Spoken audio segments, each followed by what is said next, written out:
We're gonna get a junkyard quad running, but we are not gonna do our best work, but I'm gonna show you how to get it to work. But just, wow. Okay, so we have an aftermarket DC LED going into an AC current regulator. All right, grounded, I like that. Power leg, going nowhere. Also, as I go through here, notice there's no off switch. There's no way to kill the motor. How was he turning off the quad? No key, no kill switch wiring. Then, as I come around and I look at the coil, this is how you fire in the coil here. Wow. Touches the frame and you zap yourself. You can zap right in the leg. So check this out. Of the many things going on this particular blaster that needs some help, I just found a kicker held on by baling twine. No, that's something special. So this one threw a chain. Fortunately, it bound up against the swing arm. It didn't punch a hole in the case.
Draining out of the steering stem.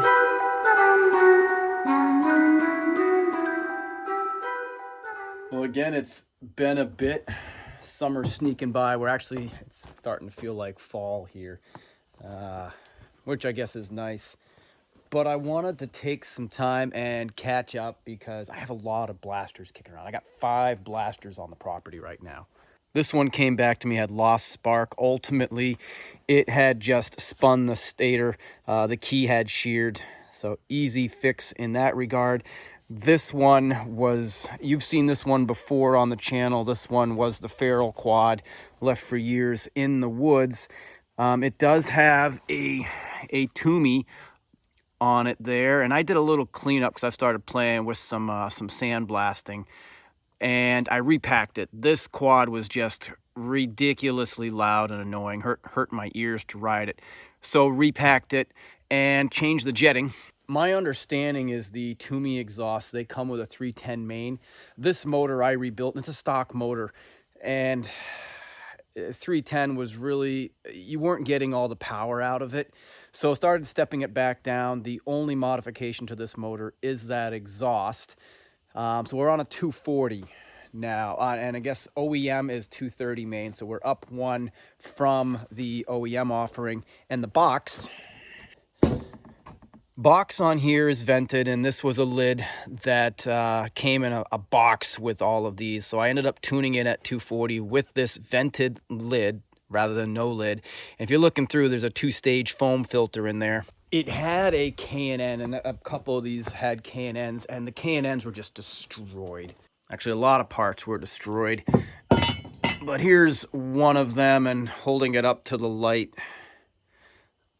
just weird. It was so plugged. So when you had that air filter, and I tried to clean it out in diesel and the ultrasonic, see if I could bring it back, it was plugging out so much air. And then in conjunction with a 310 main, it just underperforming. So now this one is right now, it's got a 13 tooth front sprocket. It's a throttle wheelie machine in second gear. It picks right up. So I think I'm going to leave at the 240. I may go up to a 250 just to give a little bit richer on here for that safety, so you're not burning anything out. But it's back up and running. So my friend dropped that one off to the lost spark, went through it. Also, you'll see as I've been playing with my blaster there, carb's clean. It's an OEM carb Tours Delete on there. This one friend of mine sold it in a package deal with this one and our special one to my other friend who now has all three of these blasters. And this one, oh, what was going on? The rear end. They said it was really scary to ride, and you could just grab this rear end and everything would move multiple inches. It was wild. The swing arm bearings that were in here, the needle bearings, completely gone. But also the, I'll call it the spacer tube that goes in, was just missing on one side. So the amount of play in this swing arm was throwing chains, but what a spooky ride because of the amount of play. So new bearings in the back there. And it had no brakes. The way they were stopping is they were just running into trees. So new brakes, and I had to get some springs. There were no springs. It was just shot. And we know that everybody gets rid of the rear brakes on blasters unless you do a hydro conversion. So they were just running that into trees to stop it.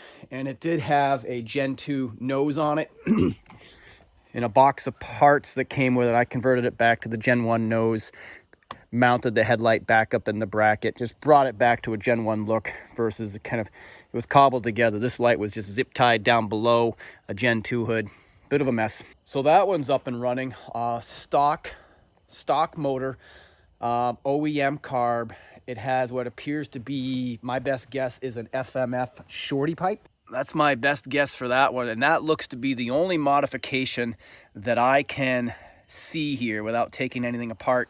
It's another carb that I put through my my sand blaster, bead blaster, I should say there, cleaning it up, rebuilt it, OEM jets that are in there. The other thing I'll mention, took me a while to find, the boot. The other side was eaten by a mouse, and I had an air leak here that took me a while to find. Having found that, I yanked the boot off of that one, popped it in here, so I had a good OEM boot.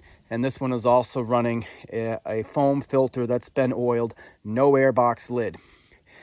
Incidentally, oil injection works. We're not using it though. I have put premix in here, 32:1, and I just, rather than rip everything out, when it came to me, they said, yeah, it's been deleted. It's actually not deleted. Everything is pumping, so oil's, I just slipped a sleeve over until it's fully empty, just ejecting so it doesn't go on everything. So that one I had to find that air leak. Once I found that air leak, chain was all banged up in there, so I had to do some work getting that out. The swing arm bearings, and then get it tuned in. Also had a K&N filter that I was not able to tune in. So K&N, air filter, swing arm bearings, carb rebuild, get it tuned in, and front brakes. Not too bad, in a pretty good condition. 98 by the VIN. It's a 98 blaster, and a lot of OEM parts on that one. Cylinders OEM, heads OEM, carbs OEM. So, liking that one. This was the challenge on here that I missed trying to get it dialed in. That lip there, all eaten by a mouse. I could not get a good air seal around that, so I could not control air going in. And that created the problem. Now, when these came, there's just all kinds of like, this guy had a rear brake just tied with yarn onto the back that somebody must have caught on a tree and then destroyed, smashed out. An oil injection smashed out. Spark plugs. RN2C, not the plug I would have used. I don't recognize that part number for a blaster. Maybe one, but it's not what I've been using. And snapped throttle cables. Yep. The reason for making a video is this messy one beside me here. These other blasters, These guys, fairly standard work you've seen on the channel before, maintenance, upkeep. It's this one that has caught my attention.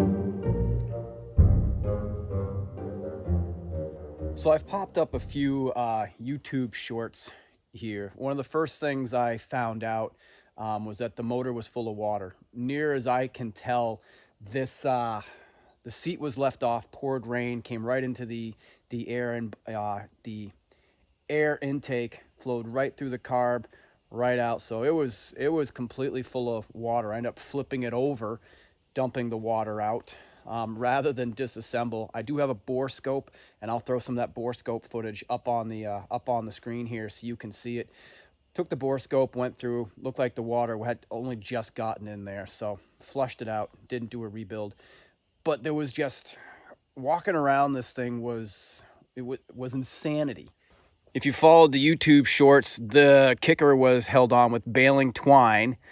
There was no nut on the other side of the swing arm.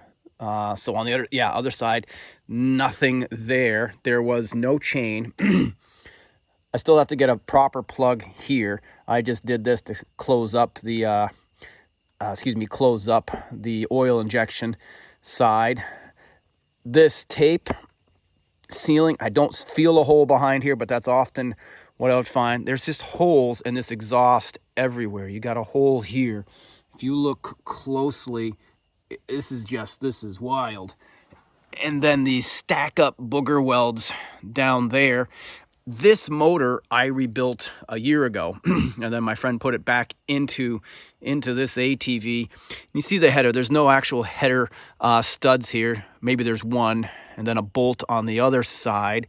You got some custom rigging here to hold this exhaust in. When I had last seen this quad, there were two brake levers run up. Oh boy, which side? I think it was over here, if I'm recalling. They had one for the front brake, and then there was another hydro setup for the rear brake, which was that red smashed up one there. So there was a line running back. The other thing that became quickly apparent when this came to me is there was no way to turn it off. Now, this is from a leftover Moto 4 Big Bear. All these controls are the same. It's just your difference is the plugs. So as you look at this, you see I have a number of alligator clips on here as I've been testing what actually is on this harness and where is it going. And I've been using my ohm meter. This console switches here, it came off a Moto 4 Big Bear spare that I had. It's a knockoff, so you always want to probe and ohm out because you may not know which way your on-off switch is. Is this line open, line closed?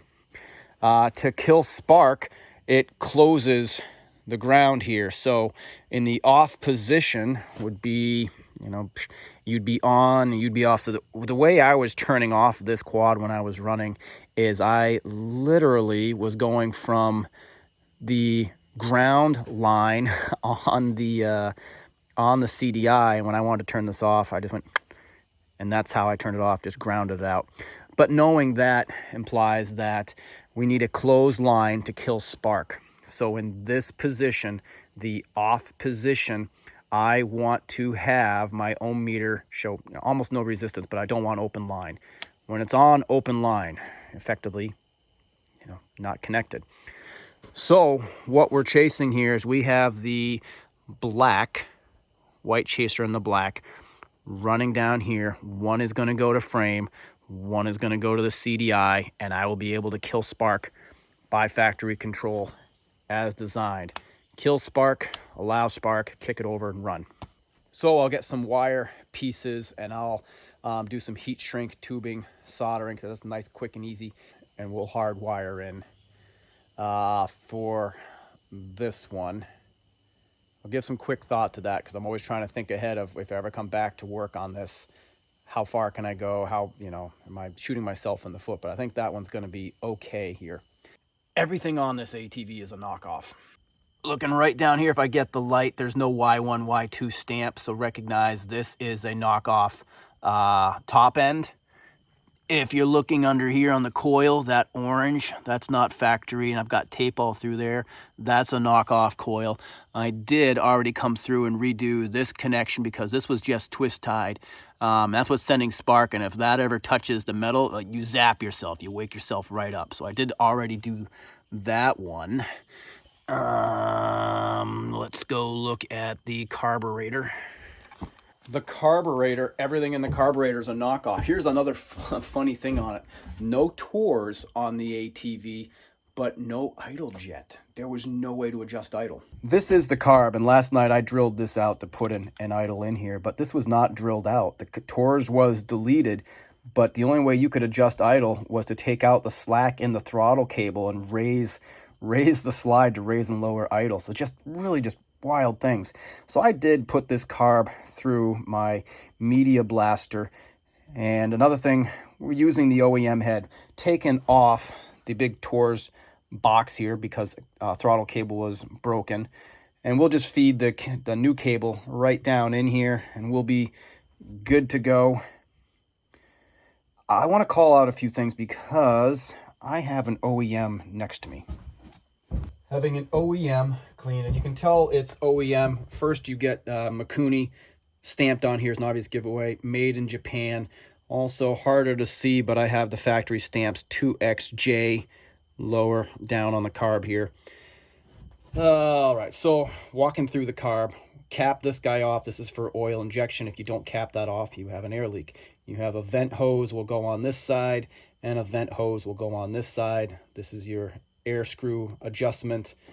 When you drill a carb for a Tours delete, make sure you do it on the right side, which is the choke side. This one has not been drilled out. Don't make the mistake and go on this side. Now, when I go to do this, this whole entry point here is going to be drilled out and this needs to be brought down. I'll give you a profile view so you can get an idea of how far this guy protrudes compared to one I did last night, the knockoff. Flipping it over to the other side. See if you can, I guess it's not really a fair lineup for the angle, but this one's been brought down almost flush. The reason to bring it down flush, when you get your Tours delete idle screw in here, and to speak to this, drilled this out with a 3/16 bit, and if you buy a kit, you will get a tap here. It's an odd thread count. It's an M6, but a 0.75 pitch, and you'll find one pitch everywhere. 0.75 is tough, so get yourself a kit, hold on to these. This is a weird one to find. Once you've done that, 3/16 drilled out, you've cleaned up everything on the inside. Generally speaking, I file these down, file the inlet down to just, oh boy, I'm just about flush. Hard to see with my angle there. Maybe a couple of millimeters higher. I'll call out a few other things. On the OEM, look at all this extra casting. Compared to the knockoff, it looks almost as though someone came into the knockoff and just chamfered this edge for airflow. And just, if they did it, the tooling, I don't see tooling marks. I'm still dirty. I got to clean this out having blasted it. But you see that big difference? The OEM, lots of meat here. This one's pretty thin. I don't think someone touched up this OEM. I don't see any tool marks. And then when I look at the other side as well, it just feels like the casting was really thin around the air intake side. The OEM, got 1 or 2 millimeter, got a real lip there. This one's almost sharp. Just a little different. The knockoff. All of these orifices blow out fine, but we're going to see if we can actually dial in this knockoff. The other thing is I could not get this seat out for the life of me, and there's an O-ring behind here. Here is a used one, another great carb piece to speak to. Guys do this. This screw here, people crank the heck out of this screw because fuel is flowing out, and they think it's because this screw is loose. When you loosen this screw, you will drain the bottom of the bowl, but you can have this cranked in all the way. It's an overflow. This one here, this bypasses that screw. If this fills, fuel is rolling out regardless of how tight you tighten this down, so stop cranking the heck out of those, because then you can never drain the bowl. You can't drain bad fuel, water in the fuel. Just, yeah, stop. The other thing that happens is the bowl fills and fuel's running out, you're cranking, you can't figure it out, and guys come in and they want to bend. They want to bend this little tab right in the middle here to adjust the float bowl height. And almost never, ever, I don't think I've ever needed to adjust by bending that tab the float height. What people miss is that the gasket here is worn out. Fuel is either leaking around the rubber gasket here and coming around the outside and filling the bowl, or the seat right on the end of here is worn out. When that float bowl goes up, it pushes this needle in and it turns off the fuel, and if that's worn out, fuel keeps leaking around here. And then guys go in and they just keep cranking down here thinking that's going to fix it, or they find something somewhere and they start adjusting fuel height to fix it, and it doesn't fix it because you have a worn out float seat, little rubber tip. So I'm going to rebuild now. I'm going to put back together this knockoff carb. I can put the knockoff carb back on there, and frankly, it'll start. Spark compression and just one heck of a weird stinger exhaust, but it'll run. It'll run. Well, let me do that. Let me put this carb together and we'll go the next round. Knockoff jets. The pilot jet is not marked. Don't know what size it is. If you're going to use a knockoff carb, I at least recommend going to a site like Jets R Us and getting OEM jets. The pilot jet in here, no markings from the factory. It should be a 32.5. The main that was in here, again, no markings. I should have a number stamped in here like 230 for size, plus Mikuni markings, which are kind of the double boxes, if you've ever seen that. Here's a knockoff jet. You might not be able to see it, but it says 250, but there's no stamp on here to show like a Mikuni OEM. There we go. Here's a Mikuni OEM. Maybe very difficult to see, but that box in a box is the Mikuni OEM. And then there's a stamp here. This is a 230 main OEM jet. We're putting this back together as it came. So here we go. We're also putting in this unmarked jet that came with it. Everything on this quad is a knockoff that I've seen. I'm making a weird decision here, but the used gasket back on. Main jet's in, float's in, float needle is in. This little piece here keeps fuel sloshing around, so it holds some fuel in the bottom of the bowl. Doesn't slosh out pretty quick. Just this long protrusion sits down in that hole there. The rest goes right over the jet.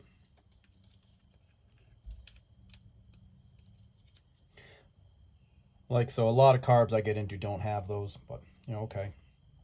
I'm just gonna thread in my choke. Oftentimes I'll put a little grease on the end around those gaskets. So I had to take this all apart because I needed to put in the Tours delete for the idle screw, so I could actually control idle. And having taken it apart is where I have seen all of the knockoff pieces. So I wouldn't look at this video as a how-to other than assembly, and even basic assembly. You just watch me there. I didn't even do a crisscross pattern here to get everything tightened in. But I don't recommend that you reuse gaskets. I don't recommend that you use unmarked. Never mind, it's not even OEM jet, but there's no, I don't even know what size jet that is going in there.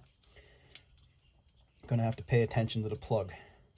For my air mixture screw, set this down in all the way, then I'm gonna back it off to 1.5 turns out, and that's where we'll That's where we will start. When I put in Tor's delete screws, something I've gotten in the habit of doing is a little blue Loctite on the threads. Not to lock it in, so to say, but to give a little bit of resistance, almost like making a poor person's gasket on here. Because you'll still be able to spin this, but it reduces the likelihood that it's going to rattle out. You have this locking nut on here, which should prevent that. But that's something I tend to do as well. This is just a piece of hose with the end melted off. You know, vent line hose. This is going over the oil injection. Cap that off so I don't have an air leak there.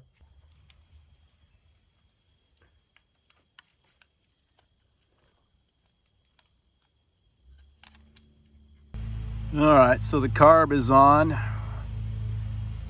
If I flip on the fuel, see the fuel flowing. Let's see if I'm going to pour fuel out, you know, quick. I'm going to flood this out, or if my float needle is working, and it seems that it is. No fuel coming out, the overflow. You know, I find it hard actually to do sometimes doing the trail fix. Oh boy, I like perfection. I can do better, but recognizing what I'm working with and trying to match the work to what we have, this is certainly more of showing you what you can do. And leaving it to you to choose the level of quality you want after a video like this. Let me show you. Okay, we now have handlebar controls. We have a kill switch. So we have a safety up here, off, on. That's been spliced into the black and the black-white tracer, which goes back the black-white tracer into the CDI and the black to ground. We can turn things off now. And I just cut the connector there. Better way of doing it, put connectors in here, because I cannot unplug the CDI from the handlebar controls. That's all one unit now because I did not splice in connectors. If you don't have them, this will get it done, but there's a better way of doing it. Now I am in a position, having put the carb on, filled that, to kick this over, see if we can get this up to idle. And if so, we're going to play around with jumping some things to the lighting, just so we can double check some of the fun that's going on here and see if we can actually bring lighting back on here. So let me clean up a little bit of this, and we're going to kick it and see if she fires.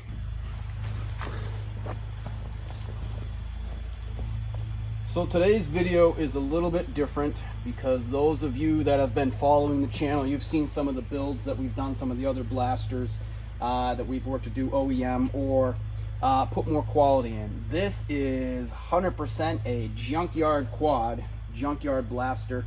There's everything on here is knockoff, and everything has been cut into there.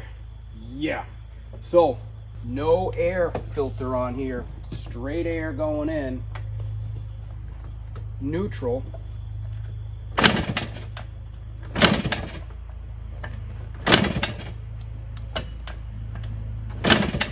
Come on now. Double check for spark. I'll see if I can zoom in there, but now with our handlebar controls, I am in the off position. Should not see spark. No spark. On position. Lots of good spark. We have spark.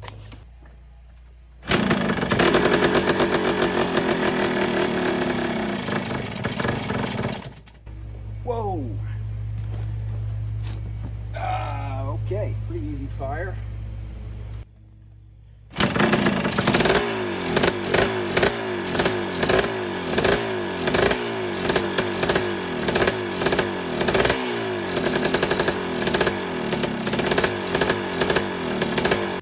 Pretty wild when you think about it there.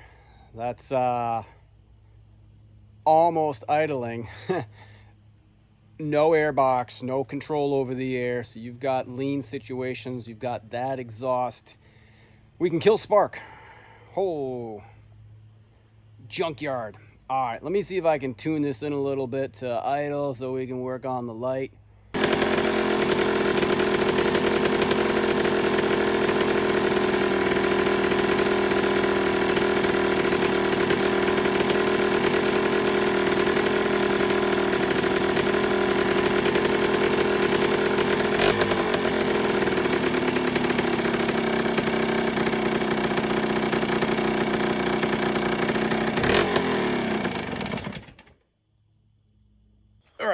banged around on this for a little while, up, running, idling, if you can call it idling.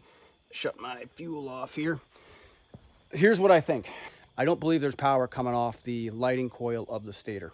I'm going to open up that stator and have a look because, well, one, I want to know, but two, I've got to open it up anyway. Missing a plug down here, and this plug I do have. I'm going to put it in there. If you get this full of water, it'll kill spark. You need to get this sealed up reasonably well if you're going to be hitting puddles. As soon as you fill that, boom, you're dead on the trail. So I have that. Got that in a baggie here. Got to put this piece on the carb. This piece screws in like so. Prevents your lid from being able to spin, getting loose, creating an air leak, ultimately leaning out the machine and ruining things. So that's got to go on. That's got to go on. Replace a couple of hoses here for vents. You don't have to put these on. The vents are open, but you don't want to. You have less of a chance of getting it plugged with mud or water, etc., going through when you've got this longer hose, and it would have to go back up and in. And this remaining one was the drain off the bottom. Not going to put that one back on.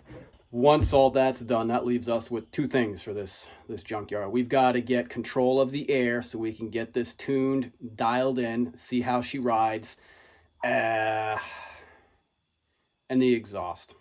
Here's my hunch. Once I control the air, I bet you she'll run. I bet you she'll rip on that little exhaust there. A bit restricted. You're not getting all the power out of it. But okay, you've got your two-stroke expansion chamber. That's just your stinger coming off the end. You just have no wadding, packing, anything that will go in a muffler to dampen sound. Going to be obnoxiously loud, but would run. Pipes are expensive, and while you can do a lot to repair you can do a lot to repair this one. The biggest challenge on this one, all of this welding through here where it broke off. There's not a lot you can do to repair that, or at least I can't with the skills that I have and a welder. If you were buying another exhaust, this is an OEM header, you're probably 80 bucks or so to find a header, and then you got to partner that with some form of a muffler. If you're lucky, maybe 50, 60 bucks for an OEM style. But we're trying to get a junkyard dog running here.